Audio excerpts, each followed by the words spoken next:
and educators are now considered in-demand professionals in Canada. You heard me right.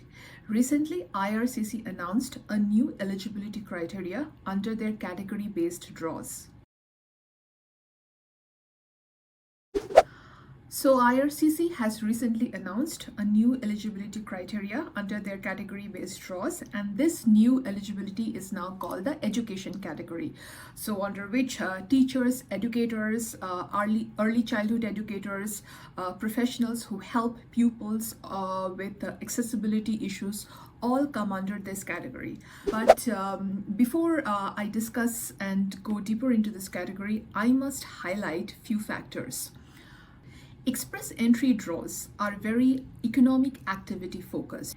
If you have read the recent news about construction workers, so according to this news, a couple of construction workers who were undocumented and working in Canada will now be having a regularized status. So this is not usual. So if you are a temporary resident living or working in Canada and you are not abiding by your requirements of your status, usually you are asked to leave within a certain period of time, or if you don't, you are deported.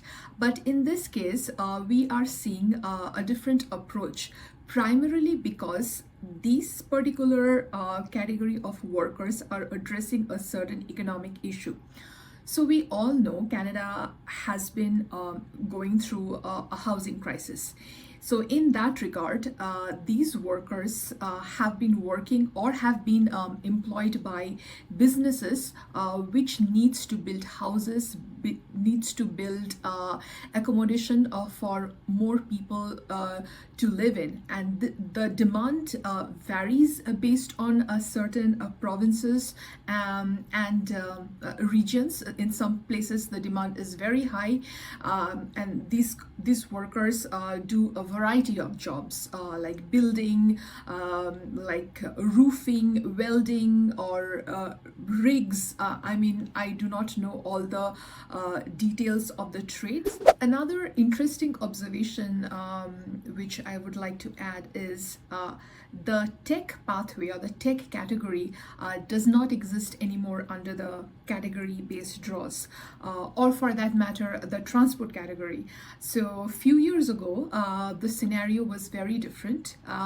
And again, I will go back to my previous point of the economic goal. So these draws and the decisions of including or excluding certain professions are based on the exact and kind of real-time labor market requirement. So let's analyze these draws and what factors go into the decision making for selecting a certain select professionals.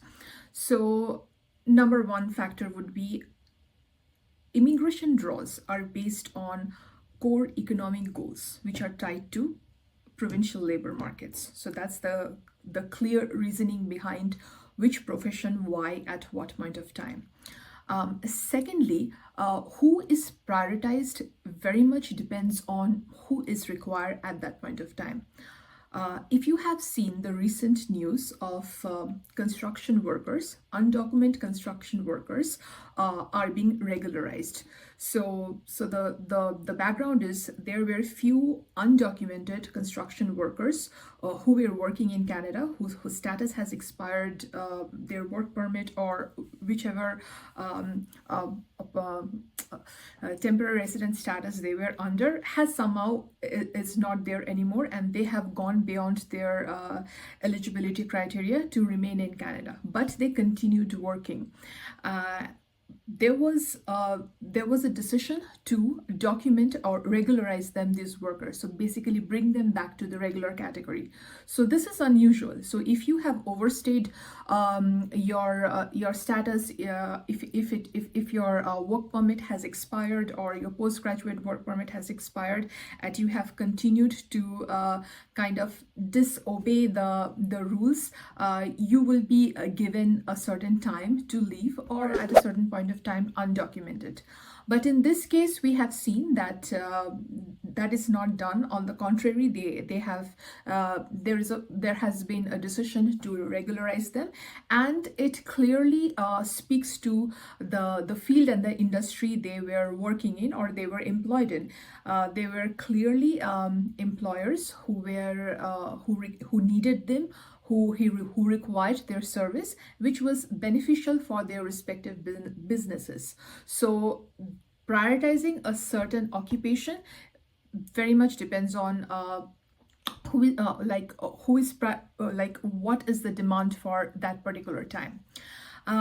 Interestingly, under the new eligibility criteria on the category based, you will notice that the tech pathway, the tech professionals category, and the category for transport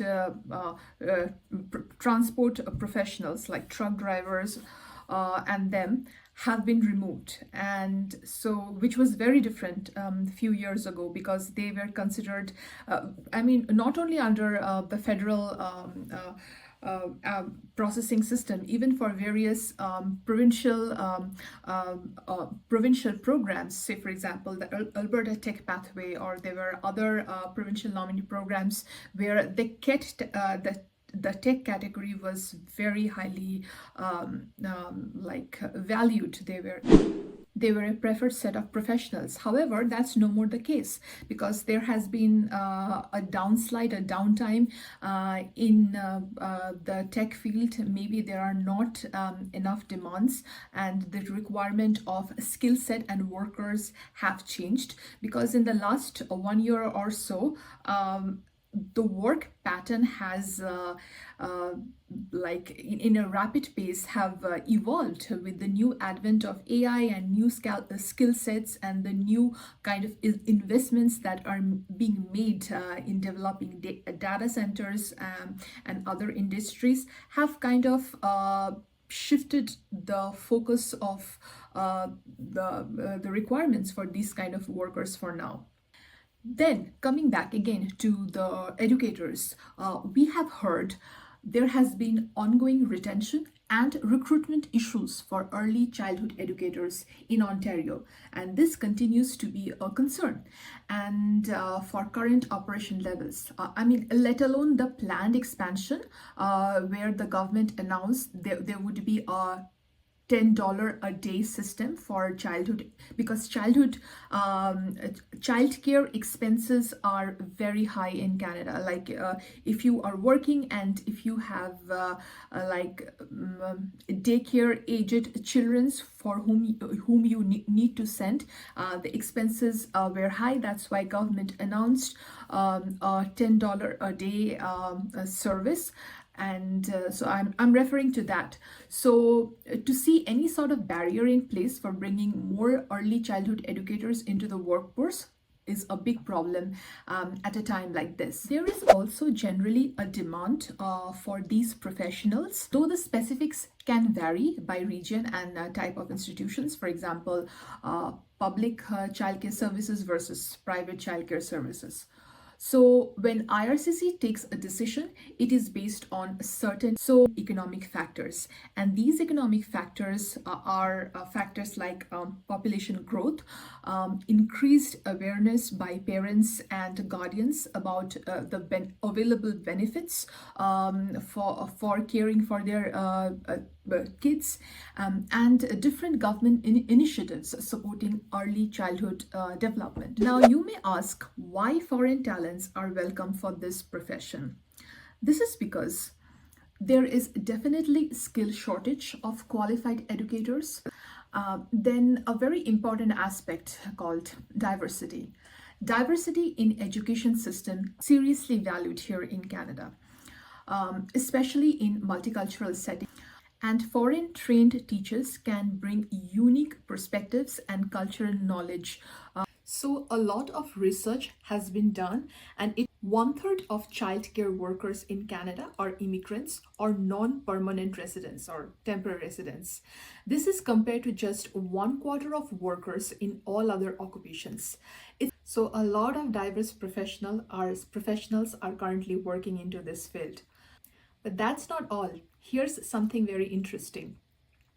The self-employment rate among childcare workers in Canada is actually higher than for workers in all other occupations. Though declining over time, the self-employment rate among childcare educators are very high compared to other occupations in Canada. So these trends reflect how the childcare industry is evolving to meet the changing needs of Canadian families.